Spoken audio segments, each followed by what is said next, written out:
எனக்கு வந்து மனைவியை பிடிக்கும். நான் இப்போ நீங்கள் பேசுகிறதுக்கு முன்னாடி நான் சொல்லலாம்னு நினச்சது, நந்திதா தாஸ் ஃபோட்டோவை விட டெஃபினட்டாக தேவயானி ஃபோட்டோ பெருசாக வச்சுருக்கணும் அப்படின்னு நான் சொல்லலாம்னு நினச்சேன் சத்தியமாக.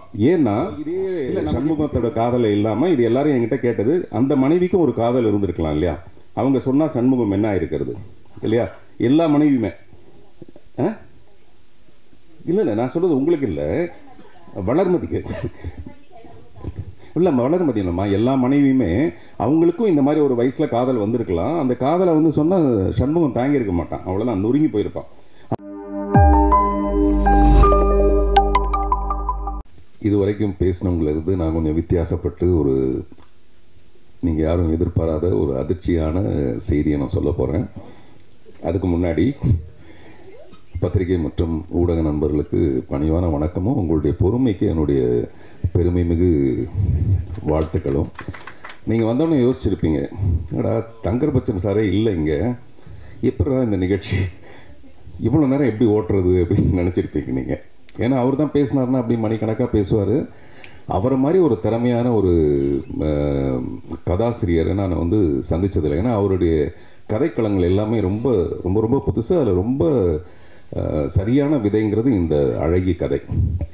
இந்த படத்தை அவரை தவிர அவர் யாராலையும் இந்த உலகத்திலேயே வெற்றி அடைய வச்சிருக்க முடியாது. அதுக்கு என்ன காரணம் நான் அப்புறம் பின்னாடி சொல்கிறேன். அதான் அந்த அதிர்ச்சியான தகவல். அப்படிப்பட்டவர் வந்து அவர் பேசுகிற சுவாரஸ்யம் வந்து ரொம்ப அலாதியானது. நம்மக்கிட்ட வந்து கேட்பார், சார் ஒரு நல்ல படம் எடுக்கிறதுக்கு என்னை விட்டு அவர் யார் சார் இருக்கா, நீங்களே சொல்லுங்கள், ஒரு டைரக்டர் இங்கே இருக்காடா சார் அப்படின்னு என்கிட்ட கேட்பார். நானும் ஒரு டைரக்டர் தான், எவனாவது ஒரு நல்ல படம் எடுக்கிறதுக்கு இந்த தமிழ்நாட்டில் இருக்கானா சார், என்னை விட்டா ஒரு டைரக்டர், நீங்கள் சொல்லுங்கள் சார் அப்படின்வார். இப்போ அதே தான் இப்போ வந்து அவர் பிரச்சாரத்தில் சொல்லிகிட்டு இருப்பார், என்னை விட்டால் உங்களுக்கு நல்லது செய்கிறதுக்கு வேறு எவனாவது இங்கே இருக்கானா, எவனாவது வரானா விதிகளை பாருங்கள், அதனால் உங்கள் ஓட்டை வந்து நீங்கள் எனக்கு போன என்ன போடுறீங்களா இல்லையா அப்படின்னு வீட்டுக்குள்ளே போய் சண்டை போட்டுட்டு இருப்பார் இந்நேரம். அதனால் நிச்சயமாக அவர் தான் நாளைய எம்பி அந்த தொகுதிக்கு. அவருக்கு முன்கூட்டிய வாழ்த்துக்கள். விதை முளைக்க நீர் நிலம் ஒளி எல்லாம் வேண்டும், விதை முளைக்க நீர் நிலம் ஒளி எல்லாம் வேண்டும், கவிதை முளைக்க நீ போதும் எனக்கு. நான் இங்கே சொல்ல வந்தது வந்து, இந்த கவிதைக்கு முன்னாடி அப்படி ஒரு தங்கர்பச்சன் சார் இருந்திருந்தாருன்னா இந்த நிகழ்ச்சி வந்து சுவாரஸ்யமாக போயிருக்குமேங்கிற உங்களுடைய குறையை தீர்க்கிறதுக்காக திரு கருணாநிதி அவர்கள் அவ்வளவு அழகாக அவருடைய தமிழ், கருணாநிதினாவே தமிழ் தான், தமிழ்னா கருணாநிதி தான். அதனால் இப்போவும் நமக்கு மறைந்த முதல்வர் கருணாநிதியை ஞாபகப்படுத்துகிற அளவுக்கு அவருடைய அழகான தமிழ். அதே மாதிரி தளபதி பேசுனது எல்லாமே உண்மையான விஷயம் தான். இன்னும் நிறைய இருக்குது, இன்னொரு 30 நாளைக்கு பேசுகிற அளவுக்கு இருக்குது, அவ்வளோ உள்ள ஆழங்கள்லாம் இருக்குது. அதுக்கு நடுவில் நீங்கள் கைத்தட்டி அதை கெடுத்துட்டீங்க, பரவாயில்ல. நிஜமாகவேங்க உண்மையை பேசுகிறதுக்கு வந்து ஒரு பெரிய மரியாதையே இருக்காது நாட்டில், நிஜமாகவே. அந்த அதிர்ச்சியான தகவல் தான் நான் சொல்ல போகிறேன். உண்மைக்கும் யதார்த்தத்துக்கும் மரியாதையே கிடையாது, அந்த அதிர்ச்சி தான் நான் பின்னாடி சொல்ல போகிறேன். இப்போ நான் சொன்னது விதை முளைக்க நீர் நிலம் ஒளி எல்லாம் வேண்டும், கவிதை முளைக்க நீ போதும் எனக்கு. கவிதைன்றது ரொம்ப அழகான ஒரு விஷயம். அதுக்கு வந்து நீ மட்டும் இருந்தால் போதும்டி, நான் கவிதை எழுதிடுவேன். அசை போட்டு விட்டால் சுவிங்கத்தை கூட உம்மிடம் மனம் வராத எனக்கு, அசை போட்டு விட்டால் சுவிங்கத்தை கூட உம்மிடம் மனம் வராத எனக்கு, உன் நினைப்பை மட்டும் எப்படி.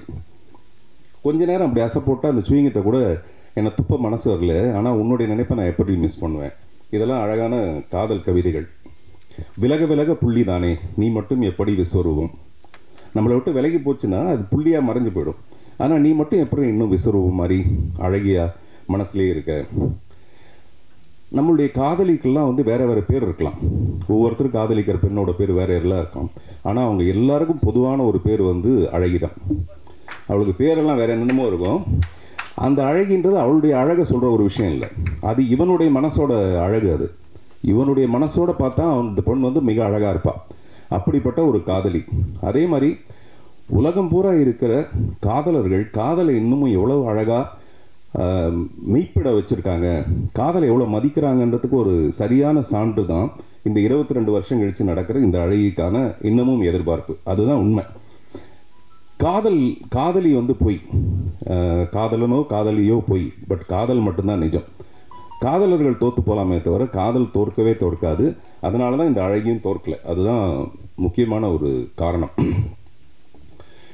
இந்த படத்தில் முதல் கதாநாயகன், ரெண்டாவது கதாநாயகன்லாம் கருணாநிதி சொன்னார். இப்போ நான் சொல்கிறேன், இவங்க எல்லாத்த விட பெரிய கதாநாயகன் இந்த படத்தோட தயாரிப்பாளர் திரு உதயகுமார் அவர். அவர் உதயகுமாரை விட நல்ல இதயக்காரர், நல்ல இதயகுமாரன்னு சொல்லலாம் அவரை. ஏன்னா ஒவ்வொரு கலைஞனும் முதல் படம் பண்ணுறதுங்கிறது மிகப்பெரிய ஒரு கஷ்டமான விஷயம். நான் புதிய பதை பண்ணது எப்படியோ, என்னை என்னுடைய சுந்தரம் சார் என்னை அந்த படத்துக்கு தேர்ந்தெடுத்ததுனால இன்னமும் என்னுடைய பூஜை அறையில் அவருடைய ஃபோட்டோ வச்சுருக்கேன். எங்கள் அப்பாவுடைய ஃபோட்டோவும் அவருடைய ஃபோட்டோ வச்சுருக்கேன். அந்த மாதிரி அது ஒரு மிகப்பெரிய ஒரு விஷயம். அது 1.25 கோடியோ இல்லாட்டி 2 கோடியோ இல்லை 25 லட்சம் ரூபாவோட நிறுத்திடலான்னு முடிவு பண்ணுறதோ எதுவாக இருந்தாலும் ஒரு தயாரிப்பாளர் தங்கர் பச்சன் மிகப்பெரிய திறமைசாலியாக இருக்கலாம், இந்த கதை ரொம்ப பிரமாதமான கதையாக இருக்கலாம். அங்கே தான் எனக்கு மாறுபட்ட கருத்து இருக்குது. இந்த கதை அதிர்ச்சியான தகவல் நான் அப்புறம் சொல்கிறேன். இந்த மாதிரி பில்டப் பண்ணிகிட்டே வந்தால் அது என்னன்றது பின்னாடி பார்க்கலாம். ஸோ அந்த மாதிரி இந்த கதையை தேர்ந்தெடுத்து இந்த படத்தை இவ்வளவு தொய்வான இவ்வளவு எனக்கு தெரியும். அந்த நேரத்தில் இந்த படம் எடுத்துகிட்டு இருக்கும்போது, படம் முடிஞ்சதுக்கப்புறம் நான் இவன் ஒரு படம் பண்ணிகிட்டு இருந்தேன். ஒரு மழை பெஞ்சிட்டு இருக்க ஒரு மாலை நேரத்தில் என்கிட்ட கேட்டாங்க. அப்போ 1.25 கோடி 2 கோடி ரூபாய் செலவு பண்ணிட்டோம், சிட்டியை மட்டும் நீங்கள் வாங்கிக்கிறீங்களா அப்படின்னு கேட்டாங்க. நான் சொன்னேன், இவன் படம் நான் பண்ணிகிட்ருக்கேன், நான் தான் ப்ரொடியூசர், என்கிட்ட அவ்வளோ பணம் இல்லை இந்த படத்தை வாங்குறதுக்கு. அப்போ இந்த நிறைய ப்ரொடியூசர்ஸ் நிறைய டிஸ்ட்ரிபியூட்டர்ஸ் இந்த படத்தை வேணாம் நிராகரித்தது எல்லாமே. அப்போ நான் சார்ட்ட சொன்னேன், அவருக்கு நினைவு இருக்கும்னு நினைக்கிறேன், இன்னொரு 25 லட்சமோ 30 லட்சமோ போட்டு பிரிண்ட் அண்ட் பப்ளிசிட்டி பண்ணி ரிலீஸ் பண்ணால் இந்த படம் பெரிய லாபத்தை அடையும் அப்படின்னு நான் சொன்னேன். நானும் சொன்னேன், வேறு தங்கர் பச்சன் அஃப்கோர்ஸ் சொல்லியிருப்பார். அப்புறம் பார்த்தா படம் மிகப்பெரிய வெற்றி அடைஞ்சிருக்கு. உண்மையிலேயே இந்த டிஸ்ட்ரிபியூட்டர்ஸ்ன்றவங்க என்னென்னா ஏற்கனவே ஒரு செட் மெனு மாதிரி மைண்டில் வச்சுருப்பாங்க, இப்படி இருந்தால் தான் இந்த படம் ஓடுன்னு. ஒவ்வொரு தடவையும் அவங்களோட அபிப்பிராயத்தை உடைச்சிருக்கு. மீனாட்சி சுந்தரம் சார் நீங்கள் தப்பாக நினச்சக்கூடாது, டிஸ்ட்ரிபியூட்டர்ஸ்க்குன்னு ஒரு மைண்ட் இருக்கும், ஆனால் அதை உடைச்சது பூரா ரசிகர்களாக இருப்பாங்க. அது ஒருதலை ராகமாக இருக்கலாம், 16 வயது நிலையாக இருக்கலாம், எத்தனை படங்களாக இருந்தால் இருக்கலாம்.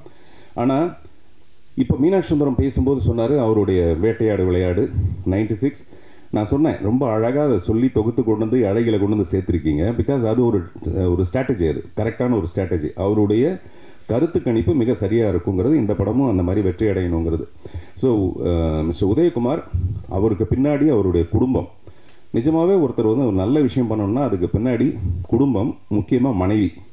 அந்த மனைவி நினச்சிருந்தாங்கன்னா நிச்சயம் இந்த படத்தை திருப்பதியிலே மூட்டை போட்டு முடிச்சிருக்கலாம் திரும்பி வரும்போது. இப்போ இந்த மனைவிக்காக வர்றது எதுக்கு வரேன்னா தேவயானிக்காக வரேன். தேவயானி முதல்ல மனைவி ஆகும்போது நடித்த படம் இது. அவங்க கேட்டாங்க, இந்த மனைவி மீது உங்களுக்கு காதலா அல்லது தனம் மீது காதலா அப்படின்ட்டு. காதலி மீது காதல் இருக்கிறது ரொம்ப பெரிய கஷ்டமே கிடையாது. காதலிங்கிறது என்னென்னா அவனுக்கு கிடைக்காத ஒரு விஷயம். தோற்றுப்போன காதல் எல்லாமே தெய்வீக காதல் தான். ஒருவேளை அந்த காதலியே மனைவியாக இருந்தால் அந்த காதல் இவ்வளோ தூரம் சுவாரஸ்யமாக இருந்திருக்காது. அதனால காதலி மேலே ஈர்ப்பு இருக்கிறதுங்கிறது கிடைக்காத ஒரு பெரும் மேலே இருக்கிற ஈர்ப்பு. ஆனால் மனைவியாக வந்ததுக்கப்புறம் அந்த மனைவி தன்னுடைய குடும்பத்தில் இருக்கிற கஷ்ட நஷ்டங்களை எல்லாத்தையும் பார்த்து, அப்புறம் கணவனுடைய ஒவ்வொரு ரியாக்ஷனும் ஒரு மனைவிக்கு நல்லாவே தெரியும். உதாரணத்துக்கு புருஷன் தண்ணி அடிச்சுட்டு வீட்டுக்கு வந்தான்னு வச்சுங்களேன், அவனே காட்டி கொடுத்துருவான், கொஞ்சம் அப்படியே அடிஞ்சு அப்படி காட்டி கொடுத்துருவான். ஏதாவது தப்பு செஞ்சால் கூட அவனே காட்டி கொடுத்துருவான். ஒய்ஃபுக்கு தான் நல்லா தெரியும் இவன் இவ்வளோ தப்பு செய்கிறான்ட்டு. எனக்கு தெரிஞ்ச ஒரு பெரிய நடிகர், ஒரு ஆக்ஷன் நடிகர், அவர் ஒரு தடவை சொன்னார், நான் ஸ்மோக் பண்ணுறது என் ஒய்ஃபுக்கு தெரியாது அப்படின்னாரு. நான் சொன்னேன், அவங்க தெரியாதமாக நடிக்கிறாங்க, தெரிஞ்சால் நீங்கள் என்ன பண்ணுவீங்கன்னா இப்போ டாய்லெட்டில் போய் அடிக்கிறதுக்கு பதிலாக இப்போ ஹாலில் உட்காந்து ஸ்மோக் பண்ணுவீங்க. அதனால் நீங்கள் மட்டும் இல்லை மனைவியாக நடிக்கிறது, எல்லா மனைவியும் நல்லா நடிப்பாங்க. ஆமாம், எல்லா மனைவியும் நல்லா நடிப்பாங்க. அவங்களுக்கு தெரிஞ்சதெல்லாம் இப்போ இதே சண்முகத்தோட காதலை இல்லாமல் இது எல்லாரும் என்கிட்ட கேட்டது, அந்த மனைவிக்கும் ஒரு காதல் இருந்திருக்கலாம் இல்லையா? அவங்க சொன்னால் சண்முகம் என்ன இருக்கிறது இல்லையா? எல்லா மனைவியுமே இல்லை, நான் சொல்கிறது உங்களுக்கு இல்லை, வளர்மதிக்கு இல்லை, வளர்மதி இல்லைம்மா, எல்லா மனைவியுமே அவங்களுக்கும் இந்த மாதிரி ஒரு வயசில் காதல் வந்திருக்கலாம். அந்த காதலை சொன்னால் சண்முகம் தாங்கியிருக்க மாட்டான், அவ்வளோதான் நொறுங்கி போயிருப்பான். ஆனால் இது எல்லாத்தையும் சமாளிச்சுக்கிட்டு கணவனுக்கு ஏற்படுற எல்லா விஷயத்தையுமே அவள் சமாளிக்கிறான்னா அவள் தான் மிகப்பெரிய ஒரு விஷயம். அதனால் எனக்கு மனைவியை பிடிக்கும். நான் இப்போ நீங்கள் பேசுகிறதுக்கு முன்னாடி நான் சொல்லலாம் நினச்சது, நந்திதா தாஸ் ஃபோட்டோவை விட டெஃபினட்டாக தேவயானி ஃபோட்டோவை பெருசாக வச்சுருக்கணும் அப்படின்னு நான் சொல்லலாம்னு நினச்சேன் சத்தியமாக. ஏன்னா இல்லை, நமக்கு எப்படி தெரியுதுன்னா நமக்கு கிடைக்காத ஒரு விஷயத்து மேலே ஒரு பயங்கர பூரிப்பு இருக்குது. அதுவும் சாதாரண பூரிப்பு கிடையாது, சோளா பூரிப்பு. நீங்கள் பேசும்போது தெரியுங்களா, அந்த மாதிரி ஒரு சோளா பூரிப்பு இருக்குது. ஆனால் கிடைச்ச விஷயத்தோட மகிமையை நம்ம அடையிறதே கிடையாது, அதை புரிஞ்சுக்கிறது கிடையாது. அப்படி ஒரு மகிமையான ஒரு விஷயம் தான் அந்த கேரக்டர். இப்போ இல்லை, நான் எப்போவுமே சொல்லுவேன், தேவயானுடைய பாத்திரமும் அதை அவங்க நடித்ததும் ரொம்ப சிறப்பாக இருந்ததுன்னு. அதுக்காக நந்திதாசன் நான் குறைவாக சொல்ல, நம்ம எப்போவுமே அப்படி தான் தூக்கி வச்சு கொண்டாடுவோம். ஸோ அதனால் உங்கள் கேள்விக்கு பதில் வந்திருக்கும்னு நினைக்கிறேன். ஸோ நந்திதா தாஸ் வந்து இந்த படத்துக்கு ரொம்ப ரொம்ப பொருத்தமான ஒருத்தவங்களாக இருந்தாங்க. பட் ஷூட்டிங் ஆரம்பித்த முதல் நாள் 2வது நாளே அவங்க என்கிட்ட சொன்னாங்க, தளபதிகிட்ட சொன்ன மாதிரி இது நமக்கு சுத்தமாக ஒத்து வராது இந்த படம், அதனால் நான் போயிடுறேன் அப்படின்னாங்க. அப்புறம் ஏன்னா தங்கர் பச்சன் பேசுகிற இங்கிலீஷ் வந்து அந்த மாதிரி இருந்திருக்குன்னு நினைக்கிறேன் அவர் எக்ஸ்பிளைன் பண்ணுறதுக்குள்ளே. அப்புறம் நான் ரொம்ப கன்வின்ஸ் பண்ணி அவங்ககிட்ட இப்போ சமீபத்தில் அவங்கள இன்டர்வியூவில் கூட சொல்லியிருப்பாங்க, நான் ஷூட்டிங்கில் அவங்களுக்கு ஹெல்ப் பண்ணேன், எவ்வளோ ஹெல்ப் பண்ணேன், டைலாகெல்லாம் அப்படி வச்சு காமிச்சேன்லாம் சொன்னாங்க, அந்த மாதிரிலாம். ஸோ ஒரு படம் நல்லா வர்றதுக்கு பின்னாடி நிறைய நல்ல முயற்சிகள், அதுக்கு பின்னாடி இவங்க எல்லாருமே. அப்புறம் என்னுடைய சின்ன வயசாக நடித்த பசங்க எல்லாருமே இவங்க எல்லாருமே அதுக்கு ஒரு பெரிய ஸ்ட்ரென்த்து. பட் அப்போ சொன்ன ப்ரொடியூசர்ஸ் டிஸ்ட்ரிபியூட்டர்லாம் என்ன சொன்னாங்கன்னா, பார்த்திபனுடைய பாகத்தை அதிகப்படுத்துங்க, இந்த குழந்தைங்களுடைய போர்ஷன்ஸை குறைச்சிருங்க அப்படின்னு சொல்லி சொன்னாங்க. ஆனால் அந்த குழந்தைங்க போர்ஷன் தான் அந்த படத்தோட வெற்றிக்கு ரொம்ப ரொம்ப முக்கியமான காரணமாக இருந்தது. அதை நான் மனசில் வச்சுட்டு இப்போ நான் டீன்ஸ்னு ஒரு படம் பண்ணிகிட்டு இருக்கேன். ஒரு 13 குழந்தைங்களை வச்சுக்கிட்டு டீன்ஸ்னு ஒரு படம், ஒரு அட்வென்ச்சரஸ் த்ரில்லர் ஃபில்ம். அந்த படம் அடுத்த மாதம் ரிலீஸ் ஆகுது. வருகிற 6ஆம் தேதி கமலா தியேட்டரில் அந்த படத்தோட ஆடியோ லான்ச்சு. பத்திரிகை நண்பர்கள் எல்லாருக்கும் தனியாக வரும். இதாக கூட நான் சொல்கிறேன், இந்த சந்து கிடைச்சா சிந்து படுறதுங்கிறது இதுதான். தங்கர் பச்சனை மாதிரி ஒரு சிறந்த எழுத்தாளர், சிறந்த படைப்பாளி. ரொம்ப நேரமாக தேவயானி சொல்லிட்டு இருக்காங்க இது ஒரு மேஜிக்கல்னு. ஆக்சுவலாக இந்த படமே ஒரு மேஜிக்னா கண்கட்டு வித்தைன்னு அர்த்தம்.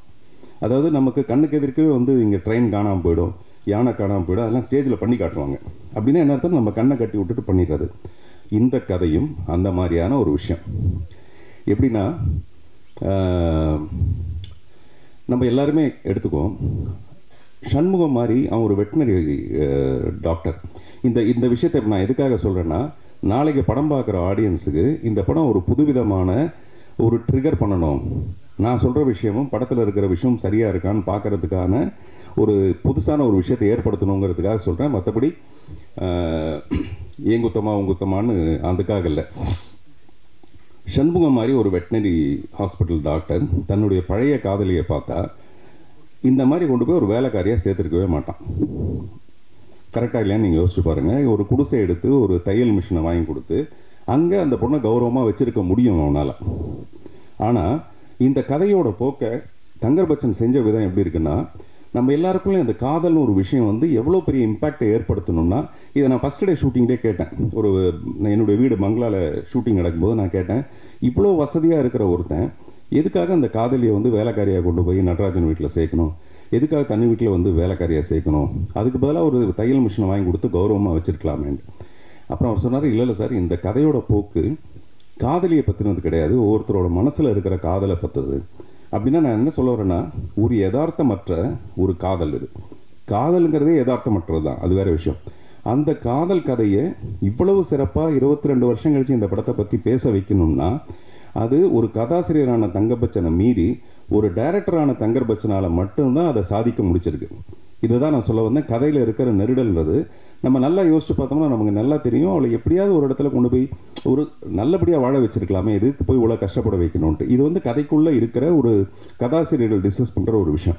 ஆனால் இந்த கருத்தையே நமக்கு தென்படாத அளவுக்கு, நம்ம மனசுக்கு வராத அளவுக்கு, அந்த மேஜிக் மாதிரி, கண்கட்டு வித்தை மாதிரி இந்த உலகம் பூரா பரவி இருக்கிற காதலை சொல்லி, அந்த காதல் மூலமாகவே இந்த அழகியோட மனசை சொல்லி, அதை இவ்வளவு பெரிய விஷயமா பண்ணியிருக்கிறதுக்கு வந்து முழு பொறுப்பும் முழு தகுதியும் தங்கர் பச்சன்கிற ஒரு மிகப்பெரிய இயக்குனரால் மட்டும்தான் செய்ய முடிய ஒரு விஷயம்.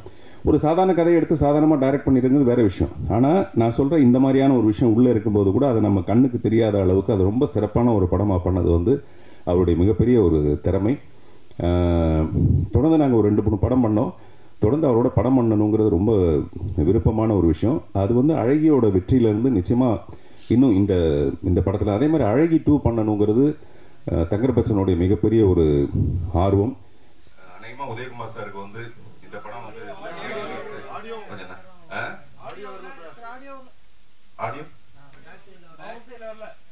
ஆடியோ ஏன் வரல,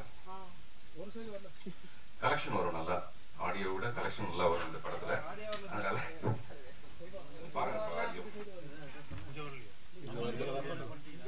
இப்ப நான் அதிர்ச்சின்னு சொல்றது வந்து அது யாரும் வரலையா? என்னப்பா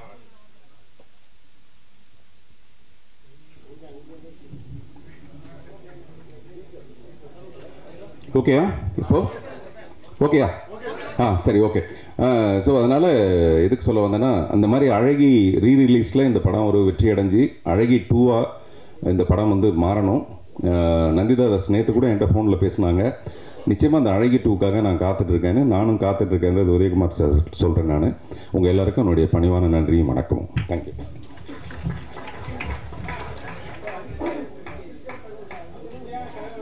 சார், அந்த அதிர்ச்சியான தகவல் மிஸ் பண்ணிட்டீங்கன்னு சொல்கிறேன். இல்லை, அந்த அதிர்ச்சியான தகவல் தான் என்ன சொன்னோன்னா, அழகியை நம்ம இவ்வளோ தூரம் வந்து பாராட்டிக்கிட்டே இருக்கோம், அவ்வளோ மாபெரும் காவியம்லாம் சொல்லிக்கிட்டே இருக்கோம். ஆனால் அந்த காவியத்துக்கு பின்னாடி இப்படி ஒரு யதார்த்தமான ஒரு விஷயம் மிஸ் ஆகிருக்குங்கிறது சொல்கிறதுக்கு தான் நான் அதிர்ச்சியான தகவல்னு சொன்னேன். நீங்கள் அதிர்ச்சியான தகவல் அதை மீறி ஒன்று சொல்லிட்டு இருக்கீங்க. நான் வந்து சொல்ல வந்தது அது ஒரு யதார்த்தம் இல்லாமல், யதார்த்தத்தில் நம்ம செய்கிறத மீறி, ஆனால் உலகத்தில் இருக்கிற காதல்னா எவ்வளோ பவர்ஃபுல்லானதுன்றதை அவர் புரிஞ்சு வச்சுக்கிட்டு அந்த கண்கட்டு வித்தை மாதிரி நம்மளை மயக்கி ஏமாற்றி இந்த படத்தை பெரிய வெற்றியடை செஞ்சுருக்காருன்னு நான் சொல்ல வந்தேன். தேங்க்யூ.